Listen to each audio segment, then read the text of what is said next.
Hi, what's your superpower? Mine is to slam the door shut with wind. Just kidding. What's your superpower? We're going to talk about the yogis, the siddhis, which is sort of the metaphysical gifts of the spirit.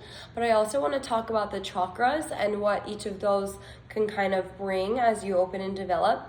And this might give you a big insight into the chakras that are already sort of dominating your constitution. And then you can sort of further work on these gifts of spirit. So starting with the siddhis, this is just kind of what the yogis are saying that are the gifts of the spirit. So this is like when you're doing a bunch of yoga, you're reaching that attainment. These are sort of things that we can harness in a super powerful way. So anima is the first one, and that is the ability to shrink the body down. Mahima is the ability to attain gigantic forms. So if you ever seen like pictures of Buddha and he's like sometimes just giant, he would have been someone that had the gift. Garima is the ability to alter your weight, but only in an increasing way. So that means like I could be standing in this shape. I think one of the stories is about with Hanuman's, the monkey god's tail. And so he's teaching someone about like humility. And he's like, well, if you're so strong, like pick up my tail. And he made his tail like super, super heavy. So it doesn't mean that you're like get really fat or something. It means that you just can control sort of the density of your constitution.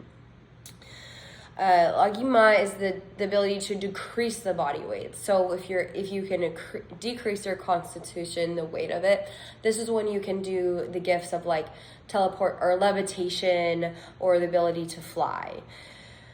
And I'm not saying like what I believe is real or what's not real. I'm just telling you the gifts of the spirit. But the chakra gifts, I think, are going to be a lot more relatable. So stay tuned. Propti, the next four I have experience with. Propti is the ability to get your desires instantly outside of the body. So it's just like you think of it and you can make it appear. And like visualizing is like a really good way to do it. And it can be so simple. Like yesterday, like I saw this chocolate chipped cookie and I really wanted it. And I like kept thinking about this cookie all day. And then I was at the grocery store. And I turned this one corner and I thought about the cookie again, and then I looked back and there was a freaking gluten-free perfect cookie sitting right where I was looking. I still didn't buy it, but I was like, oh my god, is that what that means? Anyways, the Matrix is like, girl, you should eat cookies. I guess that's what I'm hearing. So prakamya is the ability to increase your life length, teleport, and to live underwater. So for an example, the Japji is a mantra I play a lot. It's a very holy mantra. And so Guru Nanak, and this happened like it's kind of recently, so like this is actually proof of that this CT actually working. He went underwater for a long time. Like people thought he was dead. And then he came out and was singing or saying the mantra Japji. And so he basically went and received in from the breathless, deathless state, this mantra, and then came out from it. And so he would have had the spiritual gift of prakamya. And Isitva is to influence nature. So this is the elements.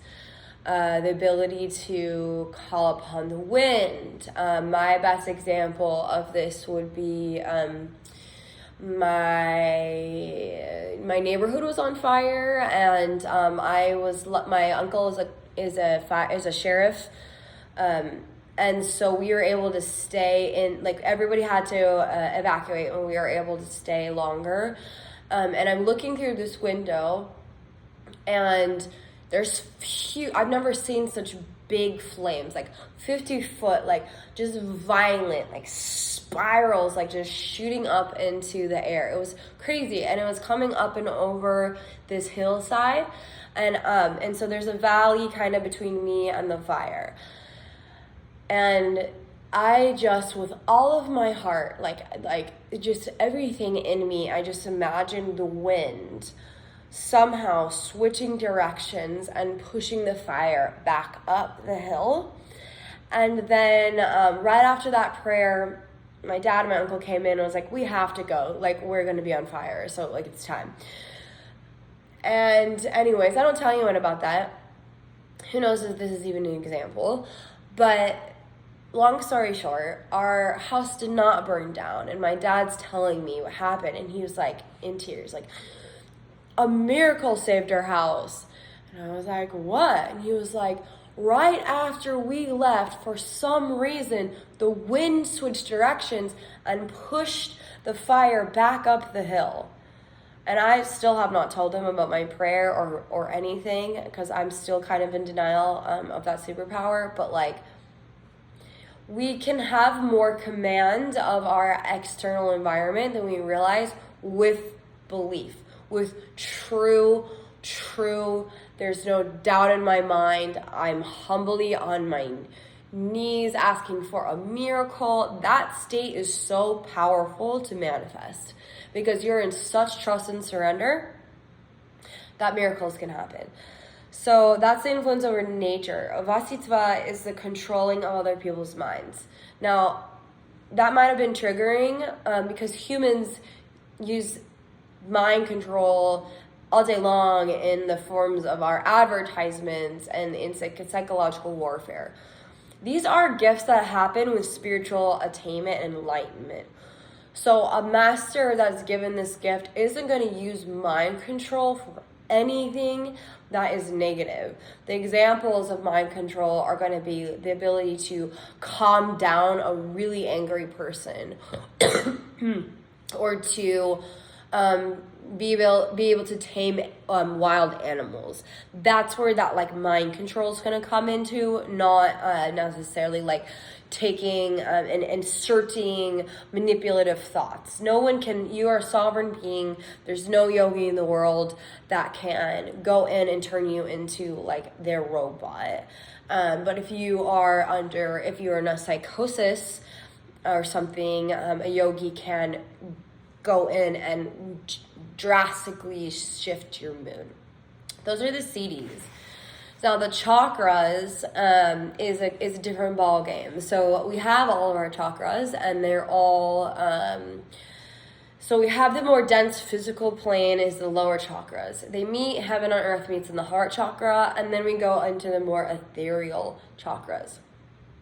So if you are somebody that is more connected to your root chakra, that is the groundedness, this is going to be a person that has a gift of making everyone around them relatively calm. This is going to be somebody that's like freakishly good at gardening, someone that has just the gifts of the earth within them. This is going to usually be a very motherly person. Now, every chakra can have its trauma. So we might not visit these chakras, but all of us are born with sort of a constitution that is like where we want to live naturally. If we turn off a chakra, different story. You can have someone that has really gnarly, like a lot of moms don't actually have the root chakra open, even though they have a constitution with a very open root, and everybody around them feels very grounded and safe. But they could still have trauma where they're not physically visiting their root. Does that make sense?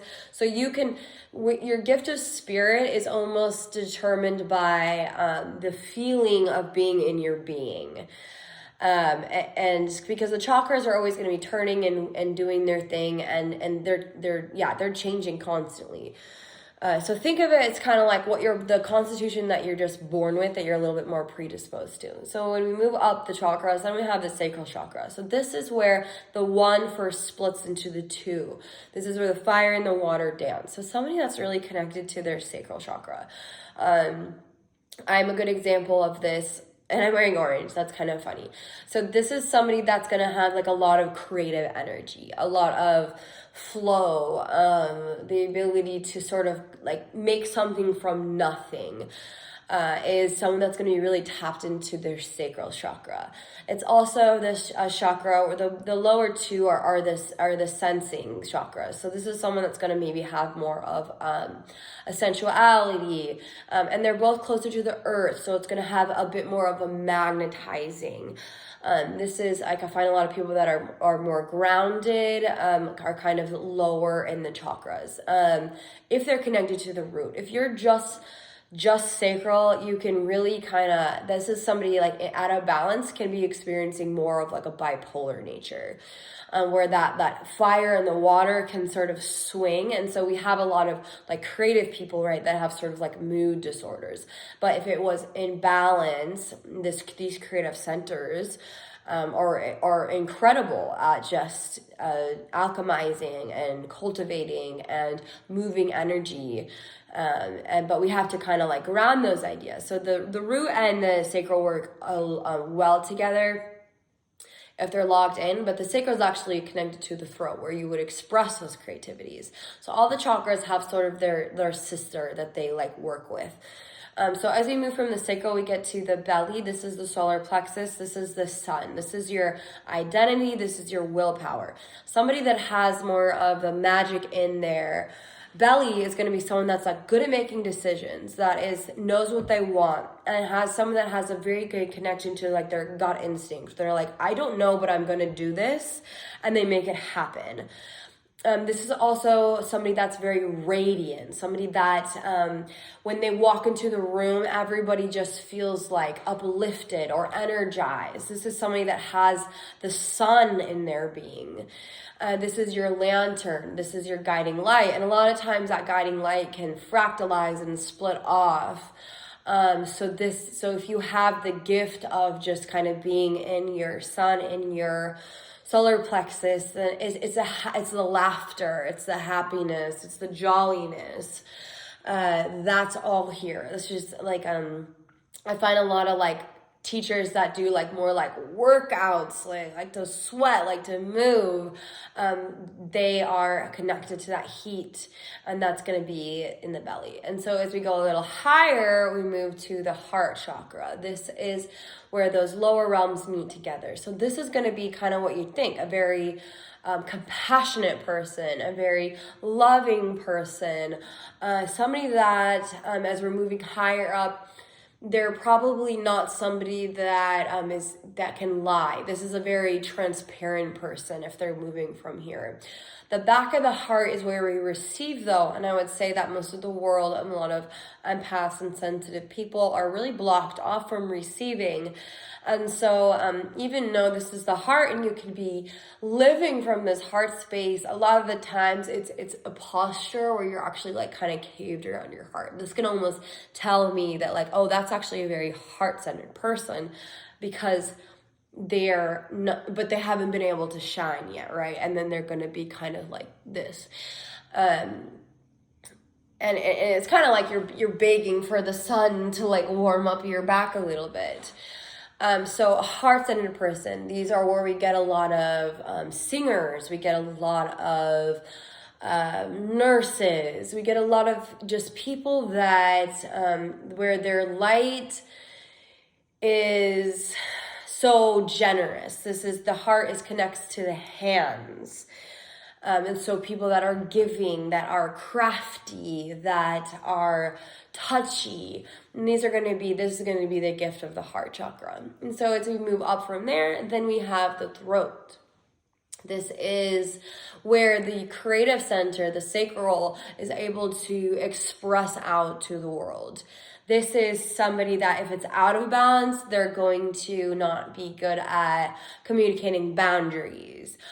This is where like white lies come from. That's an imbalance. So if this is your space here, you're probably going to have a longer neck for sure, more space. But literally, if your gift is of the throat, it's communication, it's expression, it's the art of conversation. But more than that, you can be somebody that never ever talks, but has a very clear way of the way your art expresses itself. It doesn't necessarily have to do with the voice, but it's like your voice, like your psychological, your just like the voice of you that can be expressed in many, many mediums, but you would have still a nice development here. As we move higher, we go to the third eye. And the Ajna Center these are dreamy people. These are Pisces people, but these are also people that are really smart and can get information and understand it. A lot of visual people have the gift of the third eye. A lot of like people that draw, where you can like see something. Choreography, where it's like you can close your eyes and there's worlds to imagine. And so that's going to be a gift of the third eye. Now, when we have too much energy in our third eye, so you just collected a bunch of information, you went down the rabbit hole, you got to communicate that information out. Or that's when we get mania or overwhelm or too many thoughts.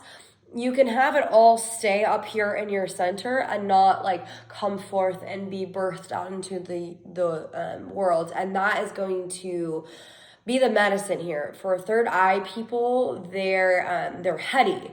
So they have to like drop that energy down and into the body. And so the bridge between the heart is the body too. So the bridge here is the throat. So communicating what you are finding, if you are sort of a third eye person, is going to be such good medicine. Okay, and then we go up higher, and then we have our crown chakra. So this is going to be someone that is open-minded. This is somebody that just automatically is usually not a very judgmental person. This is somebody that is a really good listener. This is somebody that has the gift of wisdom. This is somebody that, if you have gifts of divination, if you are a healer, if you are a channeler, if you are somebody that just has really good advice for some reason, you probably have an open crown chakra. This is your connection to heaven. And this is something that obviously all these chakras, everybody opens and develops and works on. But if you are just somebody that was just born with this one open, you might have diagnoses like ADHD or airheadedness or like flighty. And that's just because you have more air, you have more ether in your being. And so, that medicine hour, okay.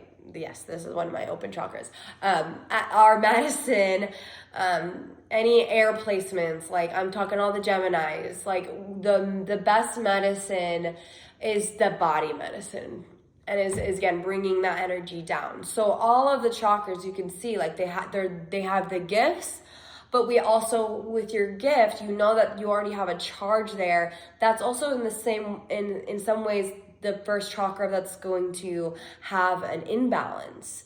And so our goal is to continue to just be aware, be mindful of our gifts, so we can keep strengthening and sharpening our gifts. And so in order to do that, we kind of have to know about how all of our chakras work. If we stay in one, then the other ones are going to go out of balance. So it's this beautiful dance of knowing thyself. And so I would be so curious if there's a chakra that resonated, you're like, oh no, the heart, that's me. Let me know. It's such cool medicine. What do you think about the CDs? Do you think it's possible to change your body weight? Are you a shapeshifter yourself? Do you think it's possible to meditate long enough that you could levitate? Do you think that they mean that metaphorical, or do you have your own experiences? I feel extremely connected to the elements of the earth myself. And if you're curious, my friends are definitely my sacral and my crown. But again, and like being just aware of all of them is so helpful. So what do you think about all of that? And what do you think? Pretty cool stuff. I would love to know. Namaste.